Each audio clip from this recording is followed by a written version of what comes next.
mouse up top. There we go. Okay. We've got two locals here, Datagram and Vidiot. Vidiot, who incidentally has, in my opinion, the coolest email address ever, infidel@loljazira.net. Well, we had a good talk about virtualized forensics earlier, and these guys are going to talk about another sort of potentially non-persistent device in doing forensics on it as well, in this case memory. I'm going to let them talk about it, so you ready to go? Yeah. Okay. So we don't have time to talk about who we are, but we're assholes anyway, and we like beer. That's all you need to know. So we're going to go over what live forensics means, the live forensic process, different ways of doing all of this stuff, hardware versus software. We're going to go over analyzing memory dumps offline, and the new hotness is cold boot attacks, which are, well, we'll get into it later. And then we're going to get into cold boot countermeasures so you could try and safeguard yourself from getting this done to you. So to begin, what is live forensics? We all know dead forensics as forensics of a hard drive, analyzing a hard drive out of a compromised machine or whatever kind of machine that you're getting, and trying to figure out what happened to it, what recent activity was going on it. Is anything, trying to evade forensics, because that might be of interest to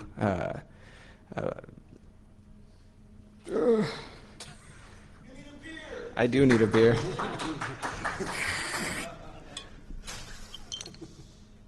There's not much beer in that. To evade detection from, the forensics process in general. Thank you. Okay, now I have beer.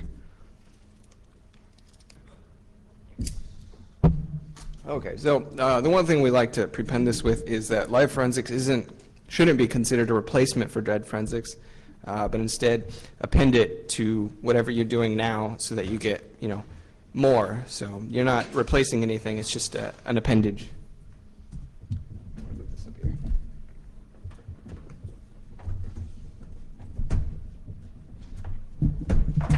Okay. Sorry about that. So the advantages and disadvantages of everything are basically going to determine how and where you use it. The good of live forensics is that you get much more information. From a running system, you get a lot of information that you don't get once you turn it off. You also keep the system up, which might be a primary concern for you. A lot of malware it's in its best interest to keep the system up, and also for every business, usually keep the system up. Doing dead forensics means that you have to turn it off, and you're probably going to take out that drive and not use it again. So with live forensics, you're maintaining availability and keeping all your web server, your database, whatever up while you're trying to investigate whatever you're investigating. And another good reason for live forensics is that it combats all the anti-dead forensics techniques that are being used. The talk earlier, virtualization, you might not see that once you unplug the machine, but the VMware image or whatever image is probably going to be in memory. And you could probably extract a good amount of data from that to determine, what's going on in that virtualized process and find out what it's doing to aid in your investigation. But you have little data integrity. You can't trust the system if it's compromised because it's compromised. So anything you could be getting back might be wrong. But on the upside, you can then differentiate between different data that you're pulling from live memory to find discrepancies. Like, well, the kernel data says this about network connections, but when I run netstat, I'm only seeing these connections. So you have some level of integrity, but ultimately you can't completely trust what you're getting. Another problem is that everything you do is going to affect memory. So while your investigation will inevitably somehow alter the data in memory, sometimes overriding evidence that you might need. The other problem is that it's hard to reproduce. You could reproduce after you've taken a dump of the memory, but up until that point, when you connect to the system, log in, start dumping memory, you can't reproduce that at all. And that's a big thing for a lot of people. So what can you find in memory? A lot. You could find what the running kernel is, what modules are loaded, running dead processes that have, been finished execution but are still their, data segments and their text segments still in memory. Network connections, current as well as configuration.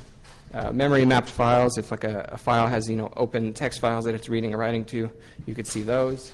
You could find what users are logged in, firewall settings that might not be stored permanently, web caches, and pretty much lots of random shit. Anything you do is going to be in memory at some point or another, and when you do the forensic process, you probably have a good chance of finding that.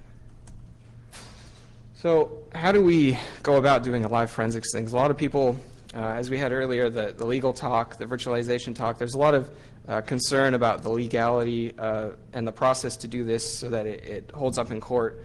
And all the regular rules of dead forensics apply. When you get to the machine, you want to take a picture of the screen, you want to label all the cables, you want to, all of that is still going to apply. You're just changing, you're not immediately unplugging the machine and taking a hard drive out. And so the process is basically to dump memory before you do anything else. And then after dumping, you can gather volatile data, like using all your OS level commands to find, netstat, IP tables, all that kind of information. You don't have to do it, but again, like I said earlier, it's good to do because then you could find discrepancies between what your memory dump says and what your administrative tools are saying. And then after that, you power off the machine, go to dead forensics if you want, but eventually you're going to probably want to do an offline analysis of your memory dump to find those discrepancies and to find more information that you might not easily get from all your administrative tools. And then once that all is done, you could probably go ahead with dead forensics. Excuse me, need more beer.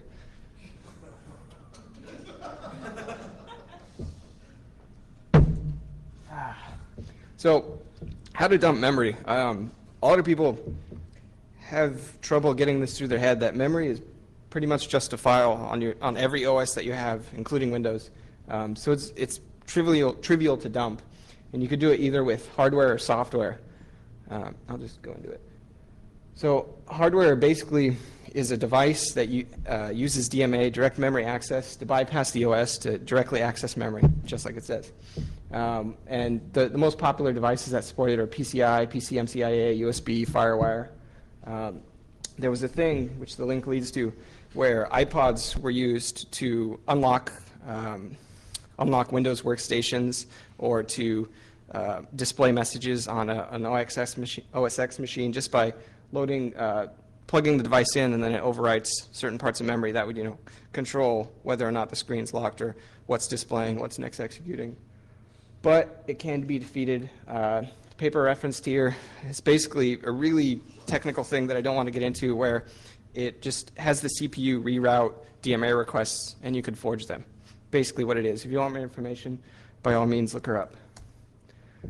So the other thing, which is probably more practical for the majority of you, is software dumping. And like I said, all memory in every OS is referenced by a file. In Unix, it's devmem. In Linux, kcore, devmem. OS X, same thing. Windows also has this. The asterisks are there because in newer versions of OS X, you have to pass a boot parameter to enable devmem and devkmem devices. And in Windows, as of Vista, they're not normally allowing access to that file. So on XP 2003, older than that, you can do it. On Vista, you'd have to enable it as well. So at the bottom is an example of just using DD. I mean, it's just a file. All you need to do is copy the bytes and just copy it to an image. So software takes a lot more preparation to do than hardware dumping, because with hardware dumping, you've already written the driver for your hardware device, and all it does is copy all the memory, and then you unplug it. With software, you need to prepare more. You need to create a trusted toolkit of statically compiled binaries, because you don't want to use what the OS is giving you, because they might have modified DD to give you junk back when you DD devmem or whatever. You also, if you don't want to store it locally, like on a flash drive or some kind of device, you want to prepare a netcat session on the other end, or a cryptcat if you want to encrypt your session. You might want to consider using scripts so that Your memory footprint is less just because you're not sitting there in the shell, repeatedly entering commands, because all that's going to go in the terminal frame buffer and, the bash buffer and all that. So you're overwriting more than you want to. With the script, it's just one command, and then you can log out of the system. The main thing here is just to understand what you're doing and remember your goals. Your goal is to just get the information as quickly as possible without affecting memory as quickly as possible. So a script is a really good way to do that. So assuming you've made your memory dump using BD, now you want to gather live info. So the disclaimer here is that if you're qualified to give a live forensics investigation, you're qualified to know what those commands are in a system that gets you information. Because I could put, PS, netstat, all these commands, but you should know that already, how to get all the information you want. And what information you want is specific to your needs. But the main thing is to use your trusted commands, your statically compiled data. Remember path. A lot of malware might modify path to try and trick you into... Thank you.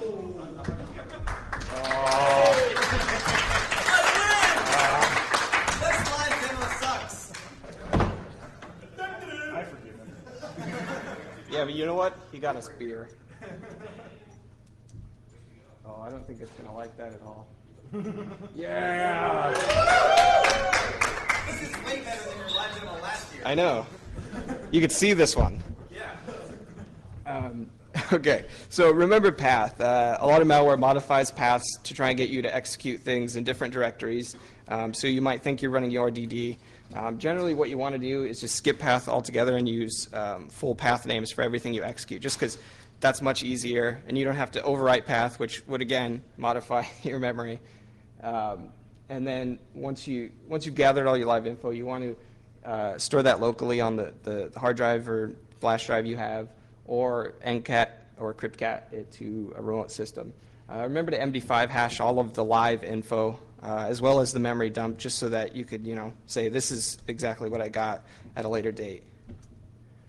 And then specific to software stuff, you might want to look for rootkits in a security compromise kind of situation.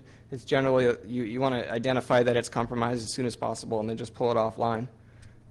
So there's a bunch of tools. Rootkit Hunter, the only note is that you have to have it installed before you run it, or else there's no point in running it because it'll just profile your existing system and then look for changes later. So there's also a kernel module to look for rootkits. 99 Luftballons was released at TourCon 9 last year, and it's a really, really cool tool for finding kernel rootkits. And then, again, manual inspection. If you don't want to use any of the tools, you could do it. Again, consider scripting it just to make it faster, smaller memory footprint. So you've dumped memory, you've done your administrative stuff to get all that data. Now you have all this data to go through, and you're going to analyze it offline. It's more or less reverse engineering if you're going to disassemble the memory dump manually. That's all it is. It's just consider it one big-ass ELF file. And then, besides that, there's certain things you might want to do. You might want to string search, tried and true, very simple to do, strings, grep. There's specialized algorithms if you don't want to use strings or grep. A lot of forensics toolkits will have this. Ncase has one. I think FTK has one as well. Usually hilarious. And the reason for that is shell histories are hilarious of compromised machines. So we'll begin with, as you see at the top, where's my mouse? Right here, the compromise. This is an actual log from a live forensics thing that I did. He's in dev SHM, which is a virtual file system in Linux, so it won't touch the hard drive at all. So you could already see that they're using anti-dead forensic stuff, but I still catch him. So we get his full path from PS1. He installs his bot. He tries to run vhost, no such file directory. Okay, so he spells it right, permission denied, owned by UMask, non-executable by default. He goes and he makes everything executable for everyone, and then runs it, but apparently you can't run IP addresses as commands. It doesn't work like that. So, okay, he runs some other program, no output.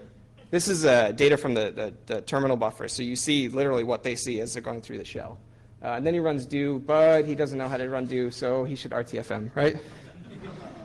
And then another similar investigation was this guy trying to log out. Now, as you know, in Linux and Unix, you can't log out if there's stop jobs. It doesn't like that. So unset his file. Again, evading dead forensics of his shell history. Exit, log out, there's stop jobs. Okay, well, let's try it again. There's stop jobs. This went on for like 40 lines, and he couldn't log out. It was really, really good. So again, hilarity often ensues. It's a good motivator to keep you going because it's a lot of data to sort through. The next thing would be file carving. If they have open memory mapped files, you can carve them out of memory, just like it sounds. There's a lot of free tools to do this. Scalpel, foremost. Commercial tools, Ncase has a file carver. FTK has a file carver.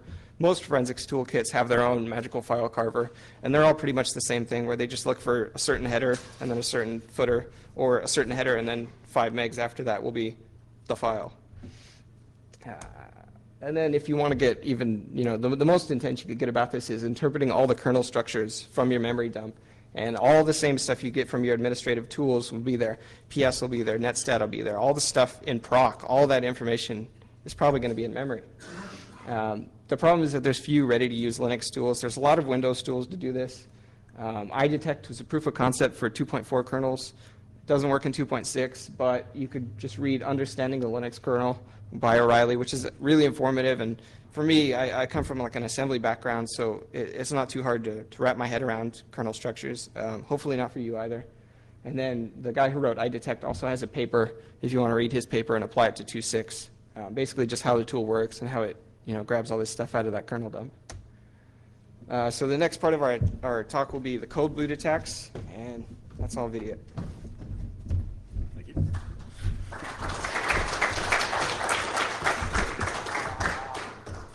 All right, I'm just going to give we're intending this talk basically as an introduction to cold boot attacks, but we're by no means experts in this. This is something that came out of a paper that was published by Princeton University in conjunction with the EFF and with Wind River Systems back in February.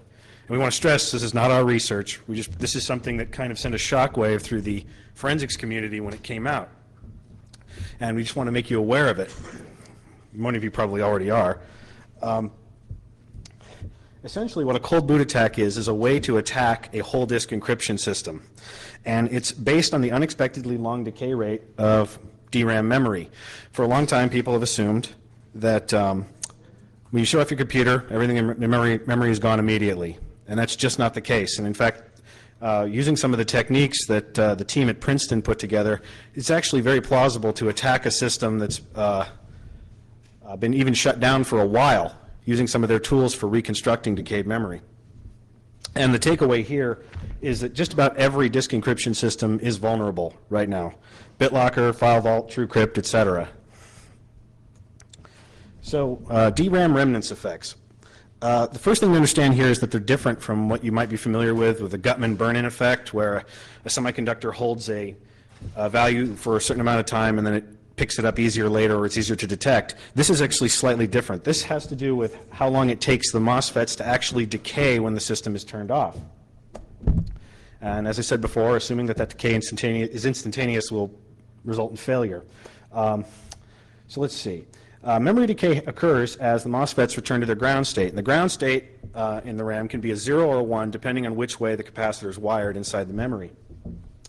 Complete decay can tend to equal several thousand refresh cycles. Normally when the computer is operating, the system will go through and refresh each capacitor in the RAM to keep the memory in state as the programs are running. When it's shut down, it takes a while for that to bleed out, and it can take several thousand refresh cycles for that to happen. The decay rate is also a function of temperature. The warmer the RAM is, the faster it'll decay. And there's a pattern that tends to happen, which is slow, fast, slow. Decay rate starts off slow, accelerates through a curve, and then tails off. And also higher density or newer RAM tends to decay faster. So what we're looking at here, let me see if I can take this thing over here so I can gesture at it, if this will reach. What you're looking at here, this is taken from the Princeton paper. It's an image that has been pulled out of memory over different periods of time, 5 seconds, 30 seconds, a minute, and 5 minutes. And you can see these white and black lines. This is memory decaying to its ground state 0, 0, 1, sorry. And why this is important is because the eventual state of any particular MOSFET can often be predicted. Also, the relative order of decay often stays constant regardless of temperature. I believe what they're referring to in the paper, if you notice in these images here in the middle, you can kind of see some striations heading up and down. These are banks of MOSFETs that are decaying at a slightly different rate from their neighbors, but you'll notice there's patterns.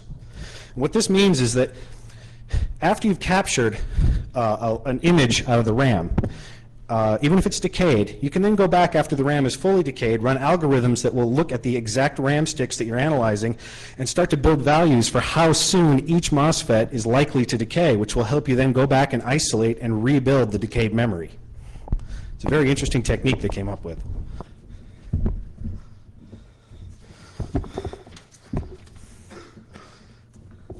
So essentially for cold boot attacks, the Princeton team identified 3 types. First one is just a simple reboot. Plug your memory stick into the computer, hit the power button. Now, this has the advantage of being fast and very easy. However, it has a downside that data can be destroyed during the shutdown process, and you also are going to possibly overwrite some of the RAM as the system comes back up. The second type of attack is essentially exactly the same, except instead of shutting down and rebooting, you go for a hard power cut, just like you normally did in old school dead system forensics. Again, this has the side effect, the downside of overwriting some memory and RAM as the system comes back up, although it does overcome the shutdown problem. The third type of attack, which is the most powerful, is actually transplanting the DRAM out of the system into an analysis machine. The Princeton team identified an interesting little technique where they took a can of canned air, turned it upside down, and just hosed off the RAM in the machine before they pulled it out, and it gave them more than enough time to easily transplant it to an analysis machine, start it back up, and pull all the data out. In fact, as a test, they did this, hosed off the RAM, and then dipped it in liquid nitrogen and left it alone for an hour. Pulled it out, stuck it in their analysis machine, and after an hour, there was only a 0.17% decay rate. So it starts to get a little scary when you think about how easy it might be for someone to walk in, seize your encrypted drive and your RAM, and be able to get away scot-free. And there's also a type of a hybrid attack they suggested here at the bottom, a network attack through PXE. And the scenario they give is if you compromise a server, set it up as a PXE boot server, and then through a DOS or a software compromise cause other systems to reboot and come up off of that, you could use the PXE boot server to run a memory dumper and pull the memory out of those machines. A scenario they suggest for that would be recovering SSL secret keys out of a web server. Now, the main problem is going to be locating the keys in memory. Now, this is actually pretty standard stuff you've seen before. One of the best techniques they identified was just searching for known contents or known structure. You know, for example, searching for a known public modulus might also give you the private key, or searching for known encoding formats might expose the key. This is standard stuff that's been around for a while. But they also came up with another interesting technique, which is what is called using the Hamming distance in data. In information theory, the Hamming distance is the number of positions for which corresponding symbols are different between two strings of equal length. Now, for binary strings, that's very simple. It's just A or B. We're all familiar with that if we've studied any kind of cryptography. It's a very fast, very simple mathematical calculation. And what this does, as you can see with these two strings here, they're only 2 bits apart on each string. So that gives you a Hamming distance of 2 when you XOR them together. By looking at decayed memory, if you're trying to go back and find potential keys, this technique's very powerful, and I'm not aware of it being applied anywhere else before, where you can take what you believe are possible keys, maybe none of which work. By using the Hamming distance, you can very quickly isolate which bits are likely the decayed ones, and then very quickly go through and brute force what remains as possibilities and reconstruct the key from potentially seriously decayed memory.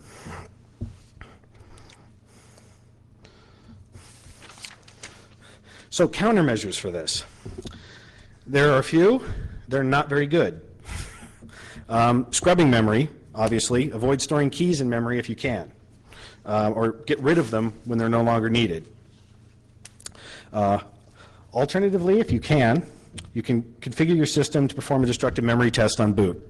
Go through the full boot on, or the full memory test on post, use ECC RAM, something that if the system is actually rebooted, it's going to destroy the state in the memory. That will defend against a couple of these attacks. It won't defend against an attack where the RAM is physically removed and planted in an analysis machine. Let's see, where was I? Oh, and limiting booting from network or remote movable media is also going to help. The idea here being that you want to slow down the attacker, because time is of the essence as far as the RAM decaying. So if you can do things to help prevent them from being able to just walk in, put in a memory stick, hit the power button, and grab data, that's going to help you. Using a password or a key to wake a system. Simply suspending a computer into sleep mode is not going to buy you anything, because all the attacker has to do is touch the mouse, wake the system, and then reboot it, and he's got what's in your RAM. Hibernation can also be vulnerable unless an external secret is required. Because hibernation is basically just suspending to disk. If you don't need an external secret to re-wake the machine, it just takes a little longer for it to come back up, and they're going to have your data. And TPM systems are also vulnerable. In fact, the Princeton team confirmed that BitLocker in its default mode was completely vulnerable to this. BitLocker in advanced mode, however, was not, because it requires a secret to reawaken. Another set of countermeasures, avoiding precomputation. Precomputation can speed up cryptographic processes, but it tends to leave a lot of key remnants sitting around in various places in memory, which of course is going to make the attacker's job easier because they're going to have more pieces of data to use to try to reconstruct your keys. Also, key expansion. Applying some kind of transformation to the key before you store it in memory. The idea here is to obfuscate it, to make it harder for the attacker to then find when they go back and they're looking through your memory. This is not a great solution, though, because any transformation you apply to the key, the mechanism for applying the transformation is probably also in the RAM. So if you have a really dedicated attacker, they're probably going to be able to find it and still get your data. Architectural changes, and personally I think this is where the solution is going to have to come from ultimately, which is building DRAM with faster decay rates, building key management hardware into motherboards so that it never touches the RAM, or encrypting the contents of the RAM entirely so pulling it out still just gives you nothing but gibberish. The problem is none of these will help with current technology. Current machines are, this does not apply. This is something hardware manufacturers are going to have to do in the future. And I'm really hoping they jump on it. Encryption in the disk controller is something we're starting to see happening, and it's possibly a viable way to combat this. If you enable a key register that's write-only that uses some type of symmetric key that's written into that register, and then that key is used to write the data blocks on the drive, then all the encryption takes place in the drive. The key never touches RAM, then you have a chance of keeping the bad guys out. Now, trusted computing, there's been a lot of talk as far as TPMs and forensics and problems that's posed. However, with this new technique, the TPM has become in some ways a little bit irrelevant.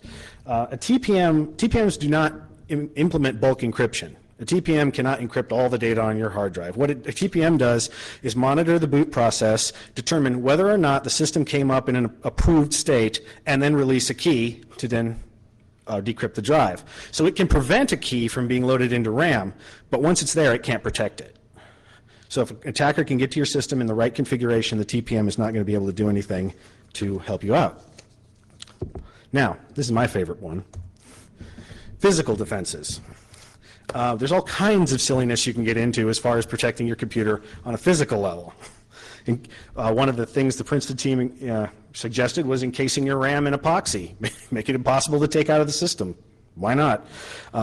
Trip switches, accelerometers, RFID, go nuts, completely hack up your box on a hardware level. And these are things that might be able, yeah, pass that on over.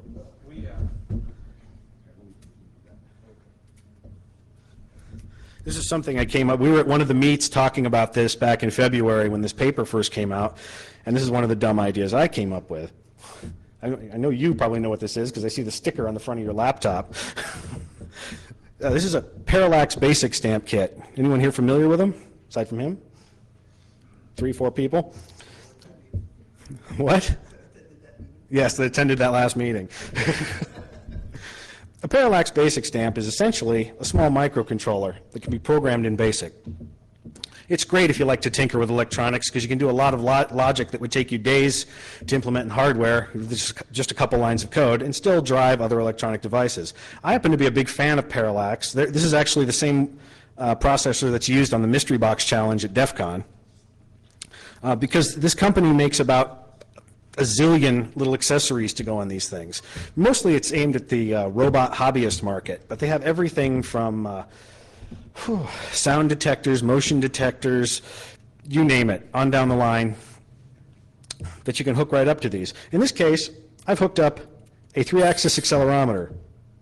Now imagine if I put this in my machine. Pretend this is a laptop. Yeah, here, pretend this.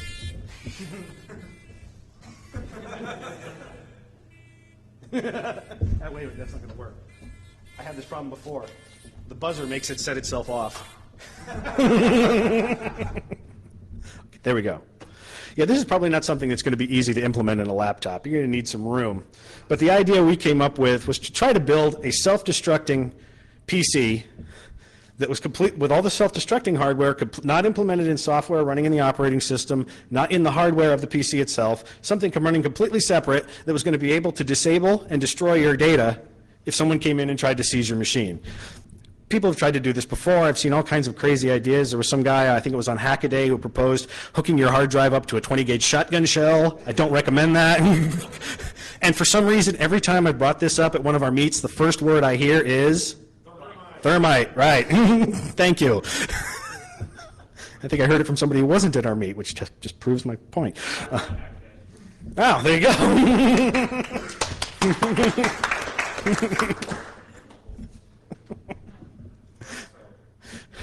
So I can't remember, it might have been you actually, someone at Hackaday should... I never said anything about shotgun shells. No. Someone at Hackaday proposed a separate type of countermeasure, which was hooking up a tube of binary epoxy with a mechanical actuator that when triggered would just fill your drive with epoxy. I built one as a proof of concept. It was a total failure. I am not a machinist. To clarify, it worked. Once. A little sooner than I wanted it to. So it's possible. I will tell you the two major problems I came up with was trying to find an actuator strong enough to push the epoxy down, and the other one was trying to get enough volume out of the thing to actually fill it up and cover both platters.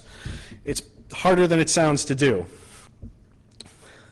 Anyway, yes.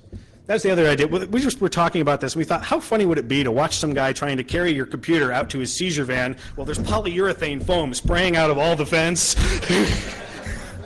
maybe little flags waving on it, you know.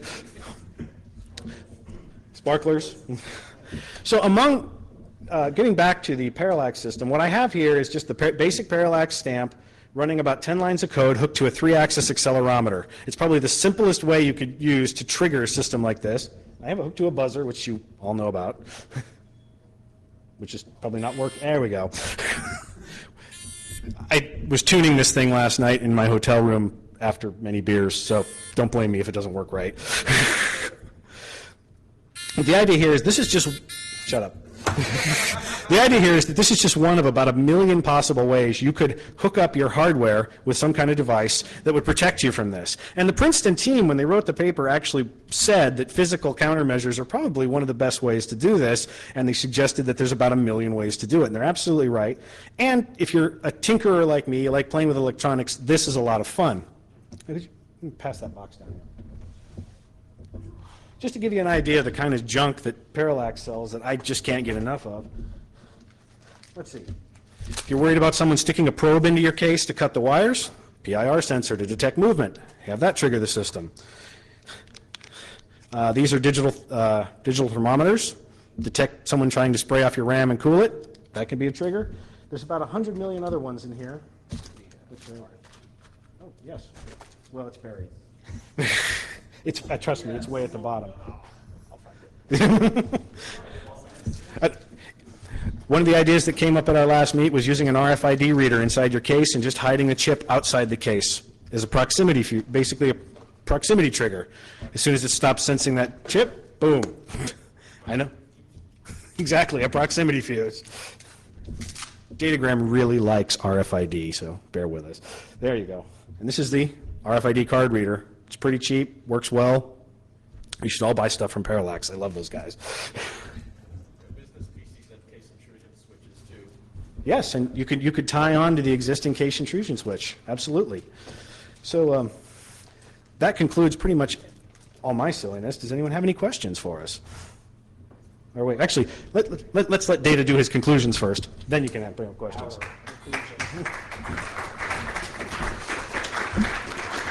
Good work. Good work. So the conclusions we want you to draw from this is exercise caution. Knowing what you're doing is really the biggest thing in both the live memory stuff as well as the cold boot attacks, as well as defenses. Neither of these things should be a solution. They should be an addition to whatever you're already including. You also need to think about physical security. With the cold boot attacks, if they're already getting to your system in the first place, that's probably more of a problem than what they're going to do when they're taking apart your RAM. And then again, have fun. Good luck on all your live forensics as well as cold boot attacks / defenses. And, whoa, not quite. Q&A? Legality behind self-destruct. He asked what the legality is about destroying your own PC. The phrase you want to use is data theft prevention. And that's, you could talk to the guy who gave the lawyer talk. I'm sure he'll have better information for you, but data theft prevention. What else? We're good, no questions. Or we suck. Oh, we suck. Is that it? That's it? Did it? That's what it said at the beginning. We suck. We like full beers, though. Okay. Thank you. Thank you very much. Thanks for your time.